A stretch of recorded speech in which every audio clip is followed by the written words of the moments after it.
सरकार लाई है विद्यार्थियों के लिए डिजिटल लाइब्रेरी। बच्चों के उज्जवल भविष्य के लिए बिहार सरकार है सदा अग्रसर और तैयार। कक्षा 1 से कक्षा 12 तक की सभी पाठ्य पुस्तक पूरक सामग्री एवं वीडियो अब शिक्षा विभाग बिहार सरकार द्वारा विकसित पोर्टल पर है उपलब्ध। अध्ययन सामग्री देखने के लिए BEPCLOTS.bihar.gov.in पर विजिट करें अथवा एंड्रॉइड मोबाइल पर गूगल प्ले स्टोर से E-LOTS ऐप डाउनलोड करें। शिक्षकों, अभिभावकों एवं बच्चों से अनुरोध है कि इस ई-लाइब्रेरी का अधिक से अधिक लाभ उठाएं और अपनी पढ़ाई जारी रखें।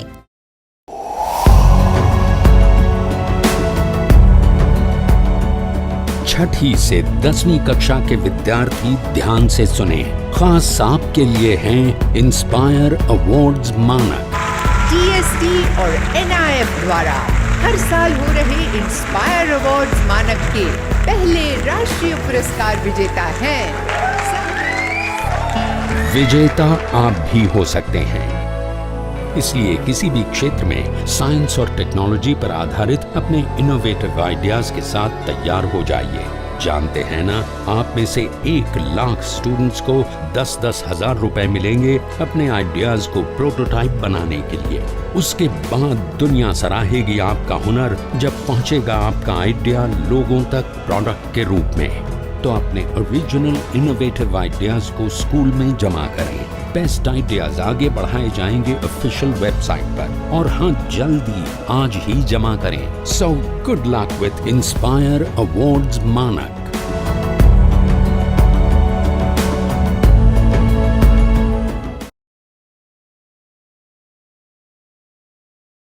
हम घातांकों के बारे में तो जानते ही हैं, जैसे कि 4 की घात 3।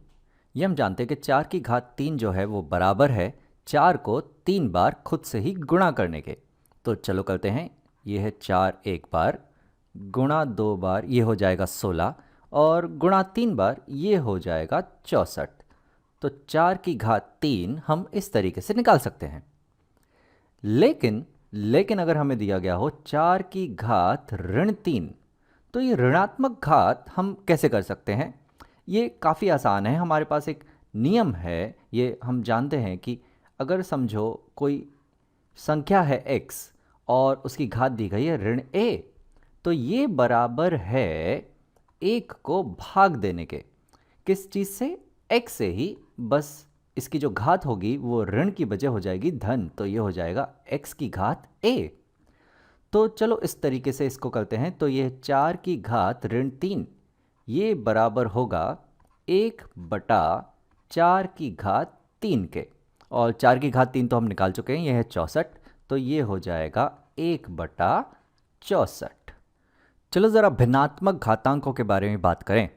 तो समझो कि हमें दिया गया है 4 की घात 1/2। अब ये 4 की घात 1/2 क्या होता है? तो मैं चाहता हूं कि तुम ज़रा इस वीडियो को यहाँ रोको और खुद से कोशिश करो कि ये 4 की घात 1/2 क्या होगा।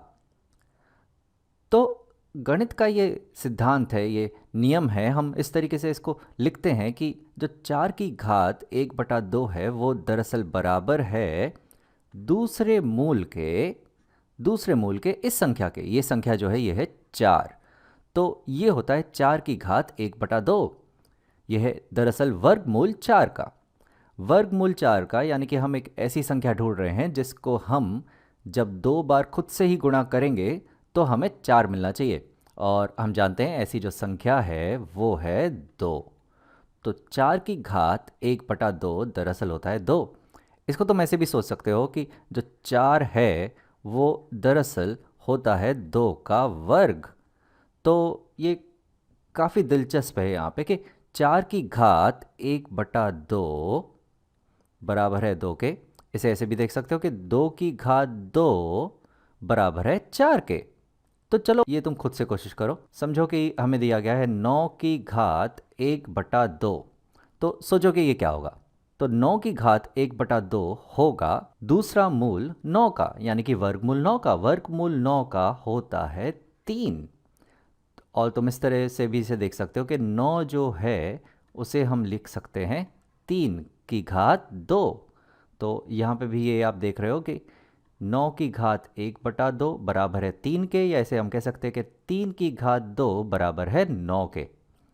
25 की घात 1/2। 25 की घात 1/2 वह संख्या होगी जिसे खुद से ही 2 बार गुणा करने पे हमें 25 मिले, तो वो जो संख्या है वो है यहाँ पे 5। इसे ऐसे भी सोच सकते हैं कि 25 जो है वो दरअसल 5 की घात 2 है।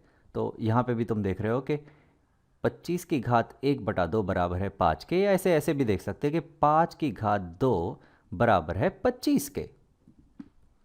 चलो थोड़ा और आगे बढ़ते हैं। तो अब अगर मुझे दिया गया है 8 की घात 1/3, तो इस तरह से सोचो ज़रा कि ये क्या होगा।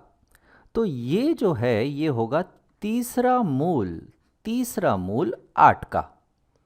8 का तीसरा मूल, यानी हम ऐसी संख्या देख रहे हैं जिसे खुद से 3 बार गुणा करने पे हमें 8 मिले। तो ऐसी कौन सी संख्या? ऐसी संख्या है 2, क्योंकि 2 को जब हम 3 बार गुणा करेंगे तो 2 गुणा 2 4 और गुणा 2 हो जाएगा 8। तो ये वो संख्या है 2। इसे तुम ऐसे भी देख सकते हो कि 8 जो है वो दरअसल 2 का घन है, यानी 2 की घात 3। तो यहाँ पे भी हम देख रहे हैं कि 8 की घात 1/3 बराबर है 2 के, या ऐसे ऐसे भी देख सकते हैं कि 2 की घात 3 बराबर है 8 के। चलो एक और करते हैं। तो समझो 64 की घात 1/3 हमें दिया गया है। तो 64 की घात 1/3 ये होगा एक ऐसी संख्या जिसे 3 बार खुद से गुणा करने पे हमें 64 मिले, और वो तो संख्या हम यहाँ पे कर चुके हैं, वो संख्या है 4। तो 64 की घात 1/3 है 4। ऐसे ऐसे भी देख सकते हैं कि 64 जो है वो दरअसल 4 की घात 3 है। तो यहाँ पे भी तुम देख रहे हो कि 64 की घात 1/3 बराबर है 4 के, या ऐसे देख सकते हैं कि 4 की घात 3 बराबर है 64 के। चलो एक आखिरी बढ़िया सी संख्या तुम्हें मैं देता हूँ, 32 की घात 1/5। सोचो कि ये क्या होगा, 32 की घात 1/5, यानी कि हम एक ऐसी संख्या ढूंढ रहे हैं जिसे 5 बार खुद से गुणा करेंगे तो हमें 32 मिलना चाहिए। तो ज़रा सोचो। जी हाँ, तो वो संख्या जो है वो है 2, क्योंकि 2 को जब हम 5 बार गुणा करेंगे तो 2 गुणा 2 4, गुणा 2 8, गुणा 2 16 और गुणा 2 हो जाएगा 32। यानी कि 2 की घात 5 बराबर है 32 के। तो सीधी सी बात है कि 32 की घात 1/5 बराबर है 2 के। तो ये जो संख्या है ये दरअसल है 2। इसे हम ऐसे भी देख सकते हैं कि 32 जो है वो दरअसल 2 की घात 5 है। आशा करता हूं कि घातांकों से आपकी जान पहचान हो चुकी है। निम्नलिखित में से कौन से व्यंजक इस संख्या के समान है? तो हमें यहाँ कुछ व्यंजक दिए गए हैं और हमें यहाँ एक संख्या दी गई है। हमें देखनी है कि ये संख्या किन के समान है। तो चलो शुरू करते हैं। ये जो संख्या हमें दी गई है यह है 7वां मूल v की घात 3। अब इसे हम अलग अलग प्रकार से लिखते हैं। अब हम जानते हैं कि जो 7वां मूल है वो दरअसल हम लिख सकते हैं घात के रूप में। 7वां मूल घात के रूप में लिखा जाता है 1/7, और यहाँ पे हमारे पास v का घन v की घात 3, और यहाँ पे मैं देख रहा हूँ कि ये है v की घात 3 और उसकी घात 1/7। जब घात की भी घात दी जाती है तो हम उन दोनों घातों को गुणा कर सकते हैं। तो यहाँ हमें मिलेगा v की घात 3 गुणा 1/7 जो बराबर होगा v की घात 3/7 के। तो इस संख्या को मैं इस अलग अलग तरीके से लिख सकता हूँ यहाँ पे। अब देखते हैं इसमें से कौन सी संख्या समान है। तो ये तो कुछ अलग लग रही है। ये वाली है v की घात 3 और पूरे की घात 1/7 जो ये है, तो ये तो बिल्कुल समान है। और अगली हमें दी गई है v की घात 3/7, ये तो हमें यहाँ मिल चुकी है, तो ये भी हमारी संख्या के समान है। अब इस संख्या का क्या? तो चलो इसे हम लेते हैं यहाँ पे। यह है तीसरा मूल v की घात 7 का। तो इसे अगर हम हल करें तो ये बराबर होगा तीसरा मूल हम लिख सकते हैं घात के रूप में 1/3, और यहाँ पे हमारे पास v की घात 7। अब ये है घात की भी घात जो गुणा हो जाएगी, तो ये होगा v की घात 7 गुणा 1/3 जो बराबर होगा v की घात 7/3 के। ये तो गलत है यहाँ पे, क्योंकि ये जो व्यंजक हमें दिया गया था ये हमने निकाला, ये है v की घात 3/7 और ये यहाँ पे है v की घात 7/3, तो ये तो समान नहीं है। चलिए और प्रश्न लेते हैं यहाँ पे। तो ये अगला प्रश्न है, हमें दिया गया है कि अगर छठवां मूल g की घात 5 बराबर है g की घात d, जहाँ पे g 0 या उससे बड़ा है, तो d का मान हमें निकालना है, हमें निकालना है d का मान। तो चलो शुरू करते हैं। हमें दिया गया है छठवां मूल g की घात 5 का। अब छठवां मूल जो है वो घात के रूप में हम लिख सकते हैं, छठवां मूल घात के रूप में लिखा जाता है 1/6, और यहाँ पे हमारे पास g की घात 5। अब ये घात की भी घात है जो गुणा हो जाएगी, तो ये होगी g की घात 5 गुणा 1/6, जो बराबर होगा g की घात 5/6 के।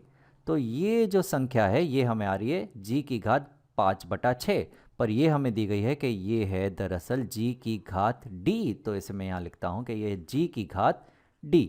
अब यहाँ पे जो दो आधार हैं वो तो समान हैं g, तो इनकी जो घात होगी वो भी समान होनी चाहिए। तो हमें यहाँ मिल रहा है कि 5/6 बराबर है d के, या कह सकते हैं कि d का जो मान है वो है 5/6। तो ये हो गया। चलो एक और प्रश्न लेते हैं। तो अगला प्रश्न हमारा ये रहा, हमें दिया गया कि अगर 1/7वां मूल x का बराबर है x की घात d के, जहाँ पे x जो है वो 0 नहीं होना चाहिए, तो d का मान निकालिए। तो हमें निकालना है d का मान। तो चलो इस समीकरण के बाईं तरफ की संख्या ले लेते हैं। तो ये है 1/7वां मूल x का। अब सबसे पहले तो जो हम जानते हैं कि ये जो 7वां मूल है इसे हम घात के रूप में लिख सकते हैं, ये 7वां मूल घात के रूप में लिखा जाता है 1/7। तो जो 7वां मूल है x का वो हो जाएगी x की घात 1/7। अब यहाँ पे मुझे एक नियम याद आ रहा है घातांकों का, जो हम जानते हैं कि अगर हमें दिया गया है a की घात ऋण b, तो उसे हम लिख सकते हैं कि ये बराबर होता है 1/a की घात b। तो यहाँ पे मुझे कुछ ऐसा ही दिख रहा है, ये वाले रूप में, कि यहाँ पे है 1/x की घात 1/7, तो इसे हम लिख सकते हैं कि ये बराबर है x की घात ऋण 1/7 के। तो जी हाँ, इसे हम इस तरीके से लिख सकते हैं। और हमें ये जो संख्या है ये दरअसल दी गई थी x की घात d, तो यहाँ मैं ये लिख देता हूँ कि ये बराबर है x की घात d के। अब देख रहे हो कि दोनों के आधार बराबर हैं x, तो इनकी जो घात है वो बराबर होनी चाहिए। तो हमें मिल रहा है कि जो d है वो बराबर है ऋण 1/7 के। चलो एक संख्या लेते हैं 64, और इसकी घात हम लेते हैं 1/3। तो हम जानते हैं कि 64 की घात 1/3 बराबर होता है तीसरे मूल के 64 के, यानी कि दरअसल ये है 64 का घनमूल। 64 का घनमूल यानी कि ऐसी संख्या जिसे 3 बार खुद से गुणा करने पे हमें 64 मिलेगा, जो संख्या है दरअसल 4। 4 गुणा 4 16 और गुणा 4 64, तो ये संख्या है 4। इसे तुम ऐसे भी देख सकते हो कि 4 का जो घन है वो दरअसल है 64। तो ये तो हमें पता है, लेकिन क्या होगा अगर हमें चाहिए 64 की घात 2/3, तो ये क्या होगा? अब घातांकों का एक बहुत ही बढ़िया नियम है जो मैं इस प्रकार से कुछ तो मैं समझाना चाहता हूँ कि समझो अगर हमें दिया गया है 2 की घात 3 और इस पूरे की घात 4, तो ये दरअसल बराबर होता है 2 की घात के, जहाँ पे ये दोनों घातांक एक दूसरे में गुणा हो जाते हैं, तो ये होता है 3 गुणा 4। तो दरअसल ये बराबर है 2 की घात 12 के। इसे हम ऐसे भी देख सकते हैं कि ये जो 2 की घात है 12, ये दरअसल है 2 की घात 4 और इस पूरे की घात 3। तो ऐसे हम इसे देख सकते हैं कि अगर घात की भी घात दी गई है तो दरअसल वो घातांकों का गुणाकार होता है। तो उल्टा भी हम सोच सकते हैं, अगर घातांकों का गुणाकार है तो वो हम घात की भी घात के रूप में लिख सकते हैं। तो चलो वही काम हम यहाँ करते हैं। यहाँ पे हमें दिया गया है 64 की घात 2/3, तो ये बराबर है दरअसल 64 की घात 2 गुणा 1/3 के। अब इसे हम लिख सकते हैं कि ये 64 की घात 1/3 और इस पूरे की घात है 2। तो ये काफ़ी आसान हो जाएगा हमारे लिए। अभी अभी हमने यहाँ पे देखा कि 64 की घात 1/3 तो दरअसल बराबर है 4 के। तो ये जो संख्या है ये बराबर हो जाएगी 4 के, और इसके बाद हमें लेना है इसका वर्ग, इसकी घात है 2। अब 4 की घात 2 ये तो हम जानते हैं 4 का वर्ग है 16। चलो अब एक बहुत ही बढ़िया सी संख्या देता हूँ, इसे तुम खुद से हल करने की कोशिश करो। तो वो संख्या है 8/27 और इस पूरे की घात है -2/3। तो मैं चाहता हूं कि तुम इस वीडियो को यहाँ रोको और इसे खुद से हल करके वापस आओ। तो चलो देखते हैं। अब ये हमने किया है कि अगर हमें ऋणात्मक घात दी गई है तो उसे हम धनात्मक घात में बदल सकते हैं इस संख्या का व्युत्क्रम लेके। तो चलो वो हम कर लेते हैं। तो ये बराबर हो जाएगा 27/8 के, इसका व्युत्क्रम ले लिया तो इसकी जो घात है वो हो जाती है धनात्मक। तो ये हो जाएगी 2/3। अब एक और घातांकों का बहुत ही बढ़िया नियम है कि अंश और हर दोनों की घात अगर हमें एक ही दी गई है तो इसे हम अलग अलग लिख सकते हैं इस तरीके से कि ये बराबर है 27 की घात 2/3 और इस पूरे के नीचे आएगा यहाँ पे हमारे पास 8 की घात 2/3। तो अब हमारे पास अंश और हल दोनों में ही घात हो गई है 2/3, और 2/3 घात तो हम यहाँ करके आए हैं कि 2/3 घात को हम ऐसे लिख सकते हैं कि घात 1/3 इस पूरे की घात 2। तो चलो इसे ऐसे लिख लेते हैं। तो ये बराबर हो जाएगा 27 की घात 1/3 और इस पूरे की घात 2, और यहाँ हर में हमें मिलेगा 8 की घात 1/3 और इस पूरे की घात 2। तो ये बराबर हो जाएगा 27 की घात 1/3, यानी ऐसी संख्या जिसे 3 बार गुणा करने पे हमें 27 मिले। तो वो संख्या क्या है? वो संख्या है 3, क्योंकि 3 को जब हम 3 बार गुणा करेंगे तो हमें मिलता है 27। तो 27 की घात 1/3 होगा 3। तो ये संख्या हमें यहाँ पे मिल गई 3, और इसकी घात है यहाँ पे 2, और हर में हमें चाहिए 8 की घात 1/3, यानी ऐसी संख्या जिसे हम 3 बार खुद से गुणा करें तो हमें 8 मिलना चाहिए। तो वो संख्या है 2, क्योंकि 2 गुणा 2 4 और गुणा 2 होता है 8। तो हर में हमारे पास मिलने वाला है यहाँ पे हमें 2, और इस पूरे की घात यहाँ पे ये दी गई है, ये है 2। तो अब ये बराबर हो गया 3 की घात 2 के, जो बराबर है 9, और हर में हमारे पास है 2 की घात 2 के, जो बराबर है 4। तो ये जो संख्या हमें दी गई थी ये थी 9/4।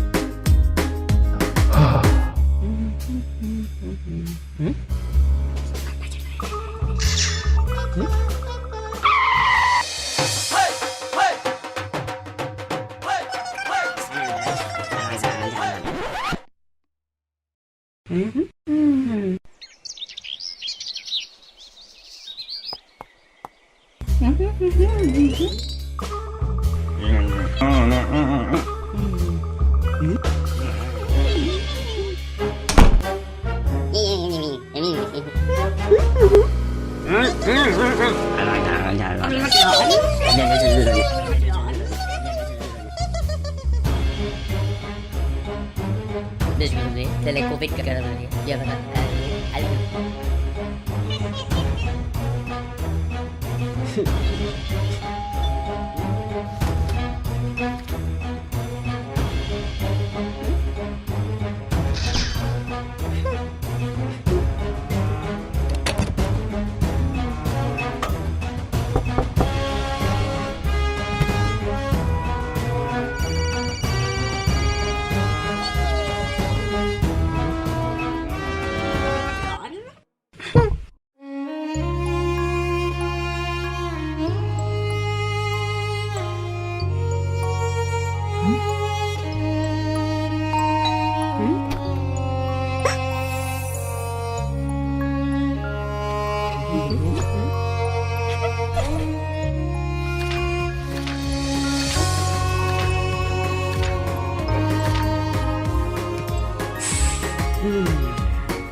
नमस्कार।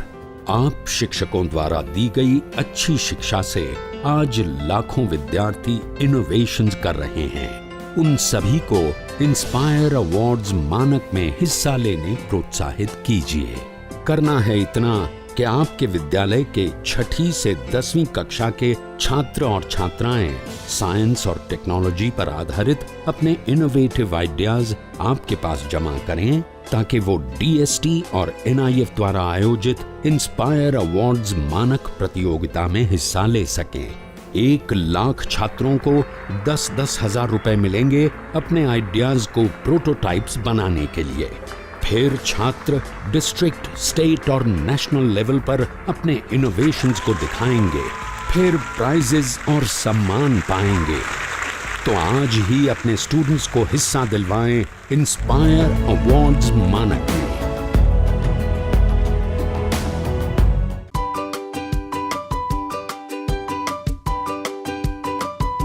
बच्चों, अब तक हमने मुद्रा, बचत और साख के बारे में जाना।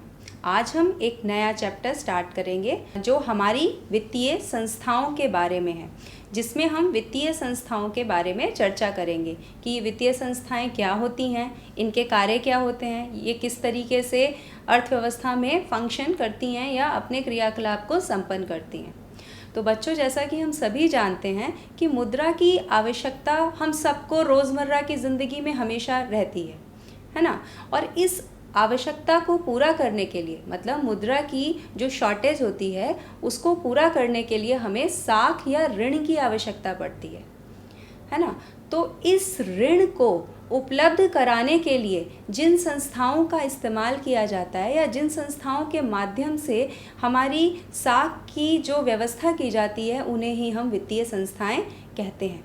तो बच्चों, हम देखते हैं कि आर्थिक विकास हेतु उद्यम एवं व्यवसाय की वित्तीय आवश्यकता की पूर्ति करने का कार्य हमारी वित्तीय संस्थाएं करती हैं। बच्चों, कितना भी बड़ा व्यापारी या बिजनेसमैन या एंटरप्रेन्योर क्यों ना हो, उसके पास इतने साधन नहीं होते हैं कि वो उन संसाधनों का इस्तेमाल करके अपनी आर्थिक क्रियाओं को या अपने उद्यम को या अपने व्यापार को आगे बढ़ा सके। इसलिए उसे समय समय पर ऋण की आवश्यकता पड़ती है और इस ऋण की पूर्ति वित्तीय संस्थाओं के माध्यम से होती है। तो बेसिकली वित्तीय संस्थाएं काम करती कैसे हैं, अगर हम इस बारे में सोचें तो हम ये देखते हैं कि अर्थव्यवस्था में हमारे पास 2 तरीके के पक्ष होते हैं या 2 तरीके के ग्रुप्स होते हैं। एक है लेंडर और एक है बोरोवर। यानी कि एक वो ग्रुप है जिसके पास में पैसा, आवश्यक मुद्रा आवश्यकता से अधिक है, यानी सरप्लस है। तो वो ऐसे में क्या करता है, अपनी सरप्लस मनी को वो बैंक्स में जमा करता है और बैंक्स के पास मुद्रा एकत्र होती है। फिर वही मुद्रा का इस्तेमाल बोरोवर्स के द्वारा किया जाता है। वो बैंक से या वित्तीय संस्थाओं से ऋण लेते हैं। तो इस तरीके से हमारी अर्थव्यवस्था में एक चक्र स्मूथली चलता है। जैसा कि मैंने लास्ट चैप्टर में बच्चों हमने बचत के बारे में जब चर्चा की थी तो हमने कहा था कि बचत हमारी आय का वह भाग होता है जो हम उपभोग पर व्यय नहीं करते। यानी उपभोग पर जो भी हमने व्यय किया उसमें से जो बच गया हमारे पास वो हमारी बचत होती है। और बचत अर्थव्यवस्था में हमेशा निवेश के बराबर होनी चाहिए, ये बात आपको बताई गई थी। तो निवेश का मतलब क्या हुआ कि हम इन्वेस्टमेंट कर रहे हैं ताकि हमारी आर्थिक क्रियाएं रुक ना पाएं। तो इन आर्थिक क्रियाओं को स्मूथली चलाने के लिए बचत हमेशा बराबर होनी चाहिए निवेश के। तो ऐसे व्यक्ति जिनके पास सरप्लस मनी होती है वो अपनी सरप्लस मनी को, या अधिक जो उनके पास ज़्यादा मनी है उसको वो लोग बैंक में जमा करते हैं, जिसके बदले उन्हें बैंक ब्याज देता है। और फिर उस मनी का इस्तेमाल बैंक बोरोअर्स को देने में, यानी ऐसे उद्यमियों को देने में खर्च करता है या उनको ऋण देता है जिन्हें इसकी आवश्यकता होती है, ताकि वो इस पूंजी का इस्तेमाल किस लिए कर सके, निवेश में कर सके। तो कुल मिलाकर हमारी बचत बराबर हो जाती है हमारे निवेश के। तो हमने ये देखा कि वित्तीय संस्थाएं किसी भी देश के आर्थिक विकास के लिए नितांत आवश्यक हैं, बहुत ज़रूरी हैं। उसके बिना हम आर्थिक विकास की कल्पना भी नहीं कर सकते हैं। तो अब बात आता है कि हमारी जो वित्तीय संस्थाएं हैं मोटा मोटी वो कितने प्रकार की होती हैं। तो अगर हम ओनरशिप की बात करें तो ये मुख्यतः आपकी पहली तो हो गई गवर्नमेंट फाइनेंशियल इंस्टीट्यूशन, यानी सरकारी वित्तीय संस्थाएं। तो इनकी जो कंट्रोल और नियंत्रण जो होता है, इनकी स्थापना की जाती है, इसे संपोषण जो दिया जाता है, मतलब इसकी पूरी कार्यप्रणाली को देखने का कार्य सरकारी क्षेत्र द्वारा किया जाता है। इसे हम सरकारी वित्तीय संस्थाएं कहते हैं। एक अर्ध सरकारी वित्तीय संस्थाएं होती हैं। अर्ध सरकारी क्या है, सेमी गवर्नमेंट टाइप। इसमें ये वित्तीय संस्थाएं रिजर्व बैंक या देश के केंद्रीय बैंक के अकॉर्डिंगली काम करती हैं। इनकी लेकिन इसके ऊपर सरकार का पूरा नियंत्रण नहीं होता। तो ये अर्ध सरकारी टाइप की वित्तीय संस्थाएं होती हैं। अगला प्रकार होता है निजी फाइनेंशियल सेक्टर का या निजी वित्तीय संस्थाएं। निजी वित्तीय संस्थाएं क्या होती हैं, ये प्राइवेट सेक्टर द्वारा रन की जाती हैं। ये बैंकिंग सर्विसेज भी देती हैं, नॉन बैंकिंग फाइनेंशियल सर्विसेज भी प्रोवाइड करती हैं। जैसे बहुत सारे हमारे को पता है कि बहुत सारे प्राइवेट बैंक्स हैं, जैसे HDFC है, आपका ICICI है, ठीक है।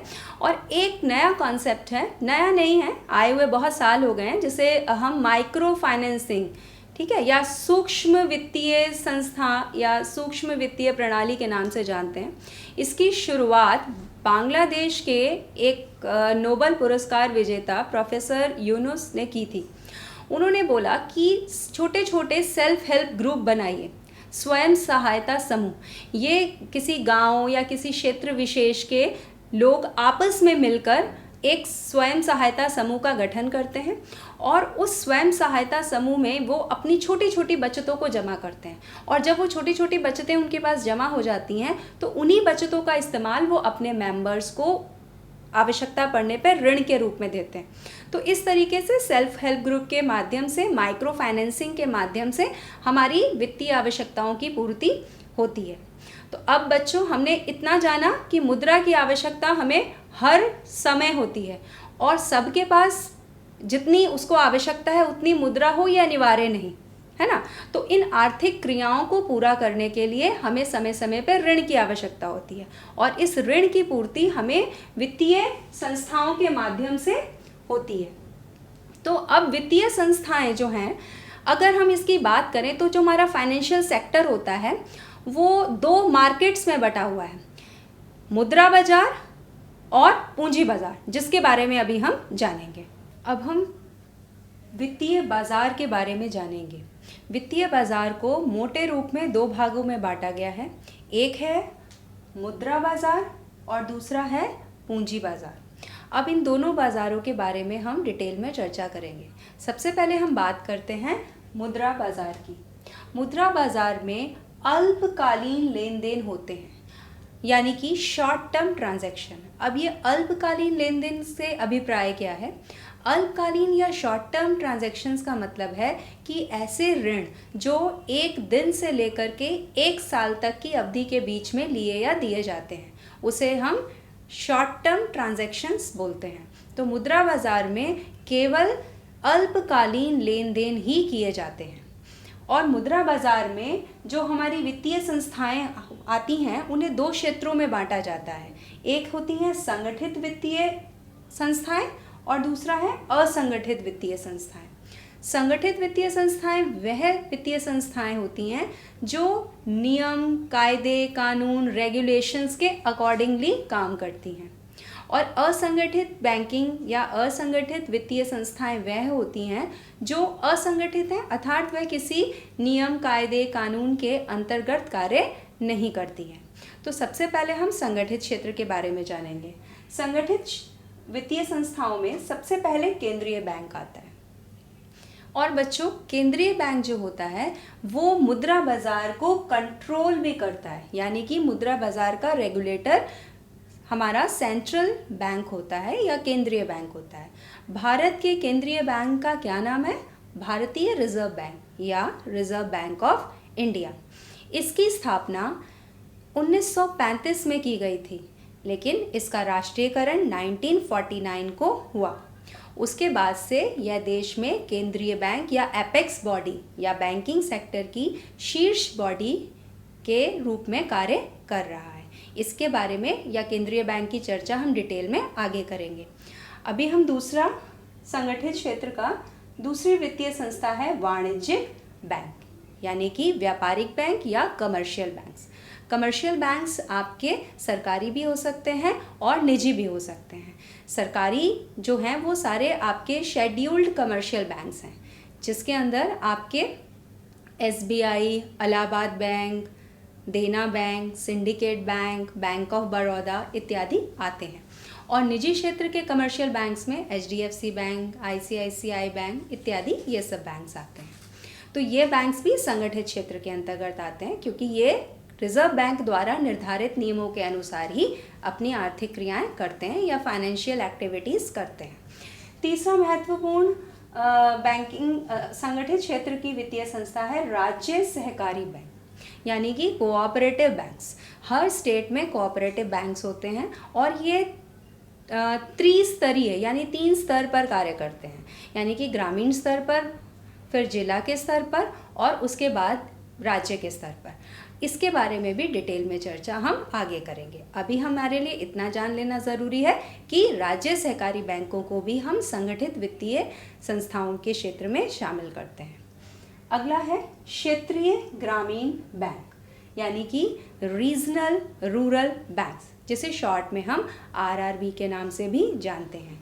यह बैंक छोटे और सीमांत किसान जो थे, है ना, सीमांत या छोटे किसान मतलब जिनके पास में अपनी ज़मीन नहीं होती, अगर है भी तो बहुत छोटा ज़मीन का टुकड़ा होता है, जिस वजह से वो वृहद स्तर पर फार्मिंग नहीं कर पाते हैं, उनकी आय बहुत कम होती है। तो ऐसे किसानों को मदद देने के लिए RRBs की शुरुआत की गई। ये इस छोटे और सीमांत किसानों को ज़रूरत पड़ने पर ऋण उपलब्ध कराते हैं। इसकी चर्चा भी हम आगे डिटेल में करेंगे। और इसके अलावा भूमि विकास बैंक एंड और अन्य फाइनेंशियल जो हमारी संस्थाएं हैं वो संगठित क्षेत्र के अंतर्गत आती हैं। अब असंगठित वित्तीय संस्थाओं की अगर हम बात करें तो उसके अंतर्गत महाजन, सेठ, साहूकार, व्यापारी, रिश्तेदार व अन्य आते हैं। ये क्या होते हैं? जैसे कि आप लोगों ने सुना होगा, पुराने ज़माने में फ़िल्मों में भी दिखाया जाता था कि एक गरीब किसान है, गांव में रहता है, वो सेठ साहूकार के पास जाता है, उसको ज़रूरत है तो उससे वो ऋण लेता है और उस ऋण के बदले में वो साहूकार उससे बहुत ज़्यादा ब्याज वसूलता है और उस ब्याज को चुकाने में ही उसका पूरा जीवन व्यतीत हो जाता है। वो मूलधन ब्याज ही चुकाता रह जाता है, मूलधन उसका जैसे का तैसे बना रहता है। तो इस तरीके से जो सेठ साहूकार होते हैं ये अपने मनमाने तरीके से किसानों की ज़रूरतों का फ़ायदा उठाते हैं और ऊंची ब्याज दर पर उन्हें ऋण देते हैं। और क्या होता है कि चूँकि जो संगठित क्षेत्र की वित्तीय संस्थाएं होती हैं उसमें बहुत सारे पेपर वर्क, डॉक्यूमेंटेशन की ज़रूरत होती है और गाँव में जो किसान होते हैं वो अशिक्षित होते हैं, है ना, और उनको जब आवश्यकता होती है तो वो ऐसी स्थिति में उस जो इतना लेंदी पेपर वर्क और डॉक्यूमेंटेशन है उसको पूरा करने से हिचकिचाते हैं और वो सेठ और साहूकार से ऋण ले लेते हैं और वो बहुत ऊंची ब्याज दरों पर होता है, जिसको चुकाने में उनकी रीढ़ की हड्डी टूट जाना, यानी कि उनकी स्थिति और दयनीय होती जाती है। उसके बाद हम अगर दूसरी तरफ पूंजी बाजार को देखते हैं, पूंजी बाजार में दीर्घकालीन लेन देन किए जाते हैं। दीर्घकालीन यानी लॉन्ग टर्म। तो ये आपका 15 वर्ष, 20 वर्ष, 30 वर्ष के लिए जो ट्रांजैक्शंस होते हैं, जो ऋणों का आदान प्रदान जिस बाज़ार के माध्यम से किया जाता है उसे हम पूंजी बाज़ार में शामिल करते हैं। अब पूंजी बाज़ार में हम मुख्य रूप से इसको कंट्रोल करने का कार्य, जैसे कि मुद्रा बाज़ार का रेगुलेटर RBI था, यानी कि केंद्रीय बैंक, भारतीय रिजर्व बैंक, ऐसे ही पूंजी बाज़ार का जो रेगुलेटर है वो होता है सेबी। ठीक है। अब इसके अलावा हम बात करेंगे प्रतिभूति बाज़ार, औद्योगिक बाज़ार, विकास वित्त संस्थान, गैर बैंकिंग वित्त कंपनी, इन सब के माध्यम से पूंजी बाज़ार अपनी क्रियाकलाप या अपनी क्रियाओं को करता है। तो शॉर्ट में जल्दी से इनको देख लेते हैं हम। सबसे पहले प्रतिभूति बाज़ार, सिक्योरिटी मार्केट, यहाँ क्या होता है, शेयर्स ट्रेडिंग, ये सब होता है। ठीक है। तो ये हो गया, इसे हम प्राथमिक बाज़ार या प्राइमरी मार्केट भी कहते हैं। जो फर्स्ट टाइम कंपनी कोई जो शेयर लॉन्च करती है, वो जो फर्स्ट टाइम जो ट्रेडिंग होती है वो आपकी प्राइमरी मार्केट या प्राथमिक बाज़ार के अंतर्गत होती है। उसके बाद आपका आता है औद्योगिक बाज़ार, इसे हम द्वितीयक बाज़ार के नाम से भी जानते हैं। इसमें क्या होता है, जब प्राइमरी बाज़ार में तब पहली बार जो शेयर लॉन्च हो गया, अब मान लीजिए जिस व्यक्ति ने उस शेयर को ख़रीदा वो ये देख रहा है कि उस शेयर में ग्रोथ नहीं हो रही है और वो ये चाहता है कि वो अपने इस शेयर को बेच दे। ठीक है। और जो उसने पैसा उसमें निवेश किया था वो पैसा उसे वापस मिल जाए। तो कंपनी को तो वो शेयर बेच नहीं सकता, क्योंकि कंपनी तो एक बार शेयर लॉन्च कर दिया तो वो तो मार्केट में सर्कुलेट होगा। तो फिर वह व्यक्ति किसी अन्य ब्रोकर को या किसी अन्य व्यक्ति को वो अपना शेयर बेचता है। तो ये जो दोबारा जो शेयर की सेलिंग ट्रेडिंग हो रही है वो हमारी सेकेंडरी मार्केट के अंतर्गत होती है। ठीक है। उसके बाद विकास वित्त संस्थान, ये क्या होते हैं, किसी भी देश के जो आर्थिक क्रियाएं होती हैं उनको रन करने के लिए हमें वृहद स्तर पर ऋण की आवश्यकता पड़ती है।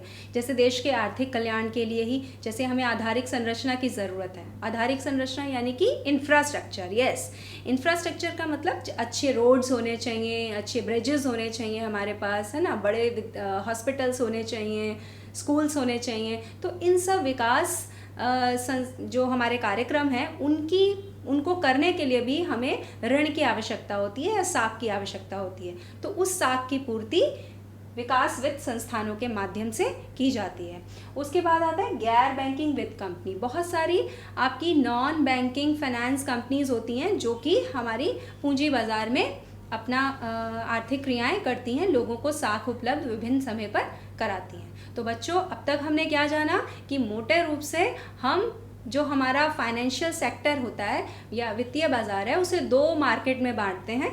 एक होता है आपका मनी मार्केट और दूसरा होता है कैपिटल मार्केट। मनी मार्केट में यानी कि मुद्रा बाज़ार में शॉर्ट टर्म या अल्पकालीन लेन देन होते हैं और इसमें संगठित और असंगठित दोनों तरह के क्षेत्र काम करते हैं। संगठित क्षेत्रों में हम केंद्रीय बैंक, वाणिज्यिक बैंक, RRB, कोऑपरेटिव बैंक्स को लेते हैं और असंगठित क्षेत्र में हम सेठ, साहूकार, महाजन, व्यापारी, इन सब को लेते हैं। दूसरी तरफ पूंजी बाज़ार की बात करें तो पूंजी बाज़ार में हम लॉन्ग टर्म या दीर्घकालीन ट्रांजैक्शंस करते हैं और इसके अंतर्गत प्रतिभूति बाज़ार, औद्योगिक बाज़ार, विकास वित्त संस्थाएं और गैर बैंकिंग फाइनेंशियल कंपनीज के माध्यम से ट्रांजैक्शंस किए जाते हैं। अब हम संगठित बैंकिंग प्रणाली की चर्चा करेंगे। तो संगठित बैंकिंग प्रणाली में सबसे पहले हम केंद्रीय बैंक के बारे में जानेंगे। केंद्रीय बैंक या सेंट्रल बैंक हर देश में होता है। हर देश का अपना एक केंद्रीय बैंक होता है जो कि उस देश की मौद्रिक प्रणाली और आर्थिक क्रियाओं को रेगुलेट करता है, ठीक है, या उसका नियमन करता है। तो सबसे पहले हम अपने भारत देश के केंद्रीय बैंक, जिसे हम भारतीय रिजर्व बैंक के नाम से जानते हैं, उसके बारे में चर्चा करेंगे। इसे हम रिजर्व बैंक ऑफ इंडिया भी कहते हैं। रिजर्व बैंक ऑफ इंडिया की स्थापना 1935 में की गई थी और इसका राष्ट्रीयकरण हमारे देश की स्वतंत्रता प्राप्ति के बाद 1949 को किया गया। यानी 1949 को भारतीय रिजर्व बैंक जो है वो हमारे देश का केंद्रीय बैंक बन गया, ठीक है। और केंद्रीय बैंक के जो प्रमुख कार्य होते हैं उनकी हम चर्चा करेंगे कि किसी भी देश का केंद्रीय बैंक क्या काम करता है या भारत में रिजर्व बैंक ऑफ इंडिया क्या क्या काम करता है। तो सबसे पहले सबसे महत्वपूर्ण काम है नोट निर्गमन, यानी कि reserve bank of India currency issue करता है। जो करेंसी हम और आप लोग दैनिक जीवन में देखते हैं, जो मुद्रा, नोट्स, इनको जारी करने का जो एकाधिकार है, यानी कि इस करेंसी इशू करने की मोनोपोली सिर्फ और सिर्फ केंद्रीय बैंक यानी कि रिजर्व बैंक इंडिया के पास ही है। दूसरा, मौद्रिक नीति का निर्धारण। रिजर्व बैंक मौद्रिक नीति का निर्धारण करता है। मौद्रिक नीति का तात्पर्य है मुद्रा से संबंधित नीति, अर्थात हमारे देश में ब्याज की दर क्या होगी, बैंक रेट क्या होगी, इन सब के बारे में चर्चा करना और इन्हें फिक्स करने का काम जो है वो रिजर्व बैंक के माध्यम से किया जाता है। उसके बाद आता है बैंकिंग एवं गैर बैंकिंग संस्थानों का नियमन एवं नियंत्रण। जितने भी हमारे बैंकिंग सेक्टर्स हैं या नॉन बैंकिंग फाइनेंशियल इंस्टीट्यूशंस हैं, उन सभी का रेगुलेशन, उनका कंट्रोल, उनका नियंत्रण, ये सब काम भी रिजर्व बैंक ऑफ इंडिया करता है। अगला है सरकार का बैंक। रिजर्व बैंक को सरकार का बैंक भी कहा जाता है, यानी कि सरकार को जब भी आवश्यकता होती है तो उसके लिए साख की जो पूर्ति की जाती है वो रिजर्व बैंक ही करता है। और सरकार के एजेंट के रूप में या सरकार के प्रतिनिधि के रूप में यह विदेशों में सरकार का प्रतिनिधित्व भी करता है और सरकार को समय समय पर आर्थिक विषयों से संबंधित सलाह भी देता है। अगला है बैंकों का बैंक। केंद्रीय बैंक्स, जितने भी बैंक्स होते हैं यानी कि कमर्शियल बैंक्स जो होते हैं, जो पब्लिक के साथ डायरेक्ट डीलिंग करते हैं, उन बैंक्स का बैंक जो होता है वो रिजर्व बैंक होता है।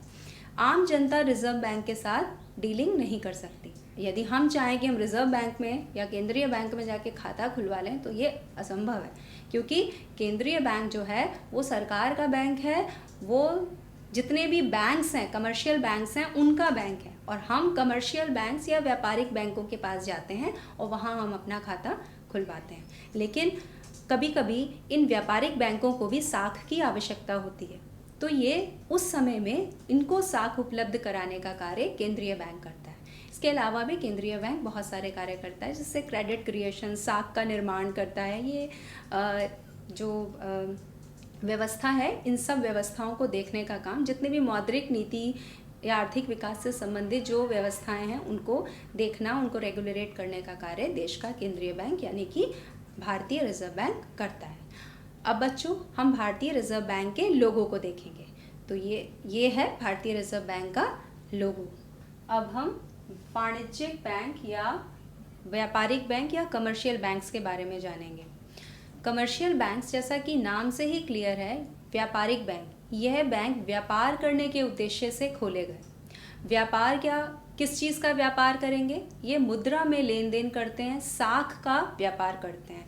यानी कि जिन व्यक्तियों के पास सरप्लस मनी है, यानी कि जिनके पास मुद्रा अधिक है, मुद्रा आधिक्य है, उनसे ये बचत के रूप में मुद्रा अपने बैंक में स्वीकार करते हैं, जमा स्वीकार करते हैं और उस जमा का इस्तेमाल वो आगे उद्यमियों को या व्यापारियों को ऋण देने के लिए करते हैं।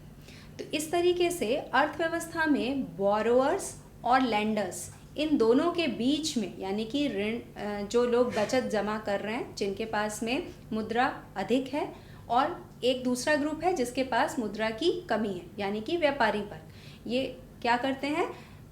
घरेलू क्षेत्र से मुद्रा को एकत्र करते हैं बचतों के रूप में और फिर उस मुद्रा को ऋण के रूप में ये व्यापारिक क्षेत्र में दे देते हैं। तो एक तरीके से कमर्शियल बैंक्स जो हैं वो बोरोअर और लेंडर्स के बीच में ब्रिज का काम करते हैं। तो वाणिज्यिक बैंकों का 1969 में सबसे पहले राष्ट्रीयकरण किया गया और उस समय 20 बैंकों का राष्ट्रीयकरण किया गया था, लेकिन बाद में पंजाब बैंक ऑफ इंडिया में न्यू बैंक ऑफ इंडिया का मर्जर कर दिया गया और हमारे राष्ट्रीयकृत बैंकों की संख्या 19 रह गई, जो कि यहाँ मेंशन किया हुआ है। हमारी वित्त मंत्री माननीय श्रीमती निर्मला सीतारमण जी ने इसकी घोषणा की और इसको अप्रैल 2020 के इफ़ेक्ट से लागू कर दिया गया है। वर्तमान में हमारे यहाँ पर 12 राष्ट्रीयकृत व्यापारिक बैंक या कमर्शियल बैंक्स काम कर रहे हैं। अब हम कमर्शियल बैंक्स के कार्यों की चर्चा करेंगे। तो सबसे पहला और प्रमुख कार्य है जमा राशि स्वीकार करना।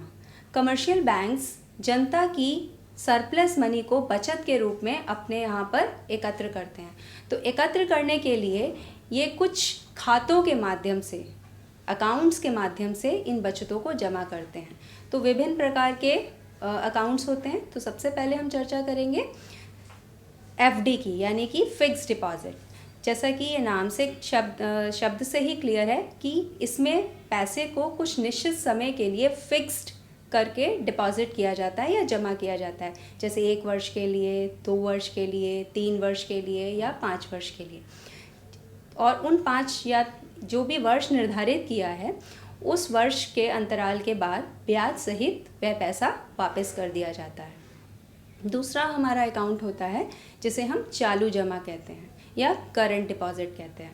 करंट डिपॉजिट या चालू खाता जो है, ये व्यापारियों द्वारा खोला जाता है, क्योंकि व्यापारियों को कभी कभी एक दिन में कई बार बैंक डीलिंग्स करनी पड़ती हैं। तो बार बार बैंक डीलिंग करने के लिए उन्हें एक विशेष प्रकार का खाता खुलवाना पड़ता है, जिसे हम चालू जमा या करंट डिपॉजिट कहते हैं। अगला है संचयी जमा यानी सेविंग डिपॉजिट्स। इसमें क्या होता है कि जितनी हमको जो ग्राहक है या कस्टमर्स जो बैंक में अपना अकाउंट हम ओपन करवाते हैं, सेविंग अकाउंट, उसमें हम अपनी जितना भी मात्रा में चाहें हम अपनी सेविंग या बचत को जमा कर सकते हैं, और एक निश्चित मात्रा में ही हम एक दिन में रुपया उसमें से विड्रॉ कर सकते हैं।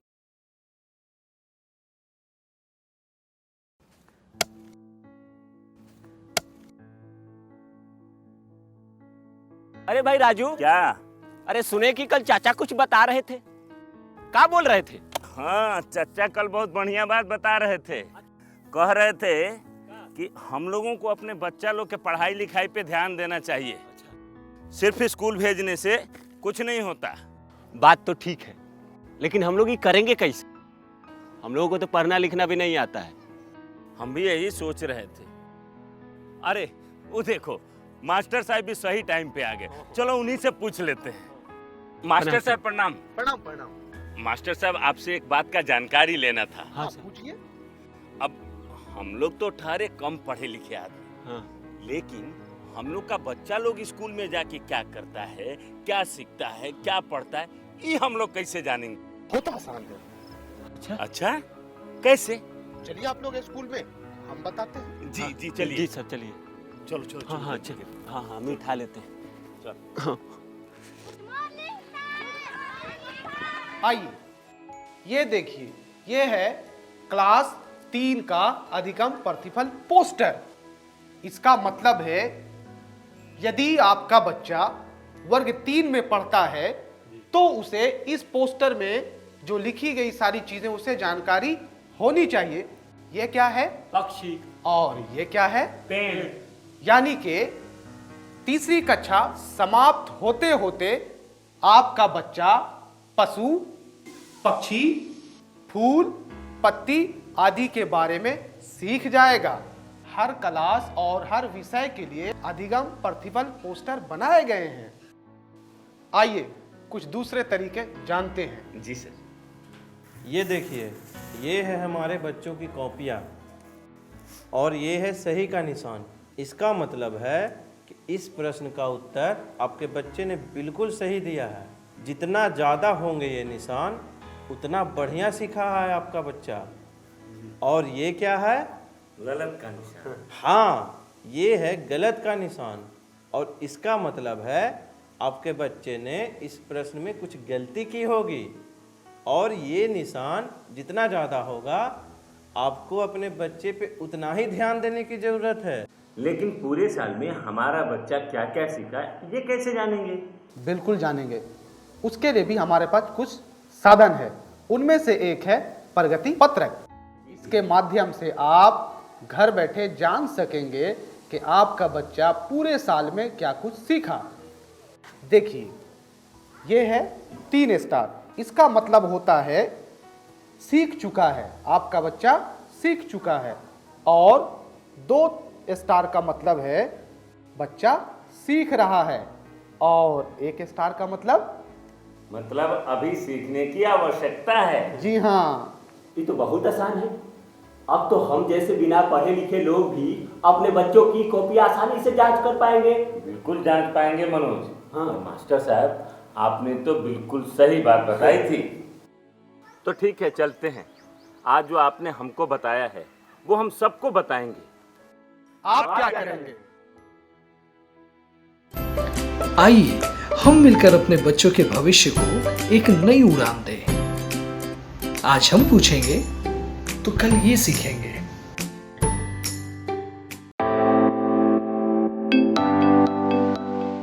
नए आइडियाज और इनोवेशन को आगे बढ़ाने का दुनिया का सबसे बड़ा मंच है इंस्पायर अवार्ड्स मानक,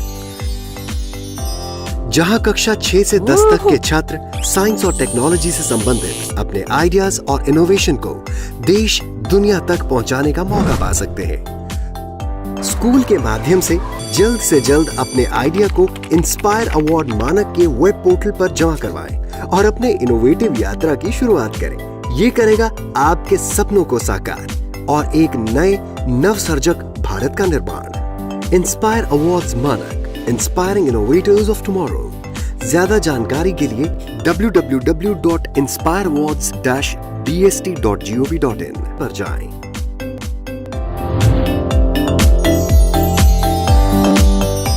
सरकार लाई है विद्यार्थियों के लिए डिजिटल लाइब्रेरी। बच्चों के उज्जवल भविष्य के लिए बिहार सरकार है सदा अग्रसर और तैयार। कक्षा 1 से कक्षा 12 तक की सभी पाठ्य पुस्तक पूरक सामग्री एवं वीडियो अब शिक्षा विभाग बिहार सरकार द्वारा विकसित पोर्टल पर है उपलब्ध। अध्ययन सामग्री देखने के लिए BEPCLOTS.bihar.gov.in पर विजिट करें अथवा एंड्रॉइड मोबाइल पर गूगल प्ले स्टोर से E-LOTS ऐप डाउनलोड करें। शिक्षकों, अभिभावकों एवं बच्चों से अनुरोध है कि इस ई लाइब्रेरी का अधिक से अधिक लाभ उठाएं और अपनी पढ़ाई जारी रखें।